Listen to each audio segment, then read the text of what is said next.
안녕하세요. 마음통 연구소의 대표 백선영입니다. 일상에서 방어적이야 라는 말을 들어본 적 있습니까? 방어적이라는 표현은 대체로 상대방이 어떤 도움을 주거나 조언을 해도 이를 인정하거나 받아들이지 않는 모습을 보일 때 쓰는 표현입니다.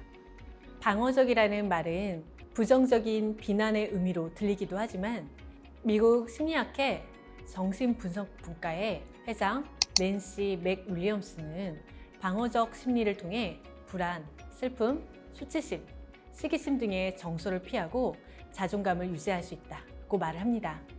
그러나 방어 기제는 인간관계의 갈등을 만들기도 하죠. 나의 방어 기제를 이해하면 관계에서도 휘둘리지 않고 나를 지킬 수가 있습니다. 방어 기제는 심리적으로 상처받거나 위협적인 상황에 놓였을 때 나를 지키기 위해 자동적으로 나타나는 행동입니다. 나의 고통과 아픔을 피하기 위한 생존 방식입니다.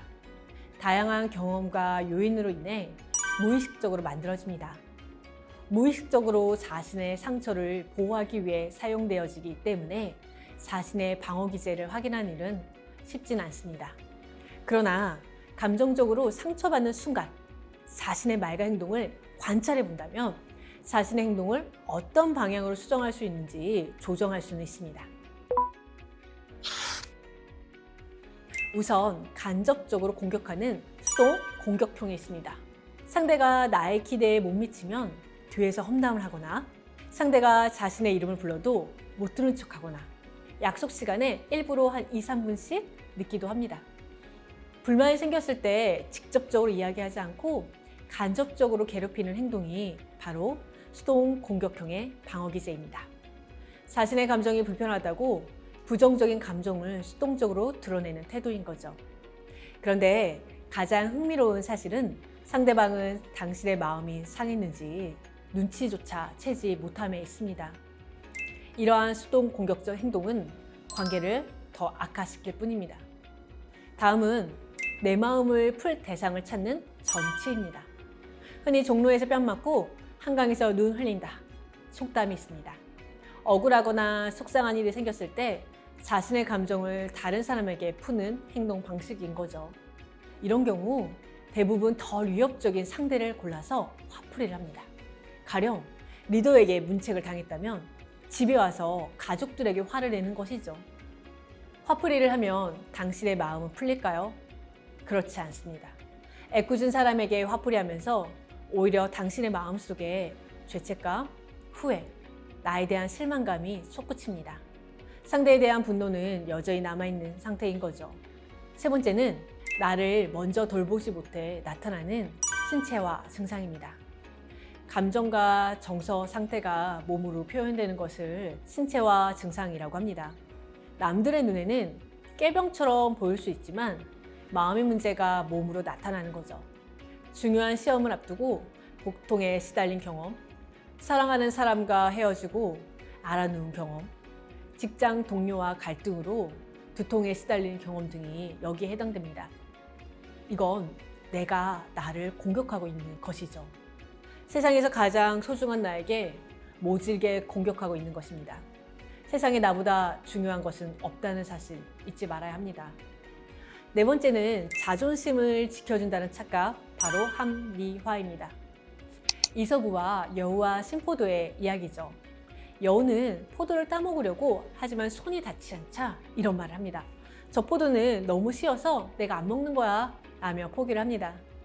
여우는 먹고 싶은 포도를 못 먹게 되자 변명거리를 찾아 생각해낸 것이죠.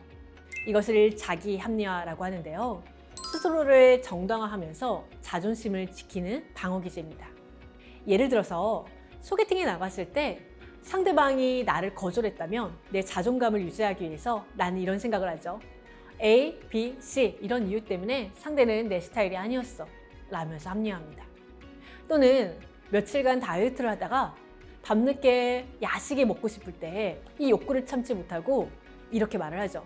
이건 칼로리가 낮아서 이 정도는 괜찮아 라고 말을 하는 이런 맥락인 거죠. 가끔 이런 자기 합리화는 삶에 긍정적 영향을 미치기도 하지만 지속적으로 진실을 회피한다면 점점 현실을 왜곡하게 됩니다. 이러한 미성숙한 방어 기제 외에도요, 유머, 이타성, 승화 같은 성숙한 방어 기제도 있습니다. 유머는 불쾌하거나 기쁜, 나쁜 감정이 생겼을 때 분위기를 전환시키는 것으로 비아냥거림이나 빈정거림과는 좀 다릅니다.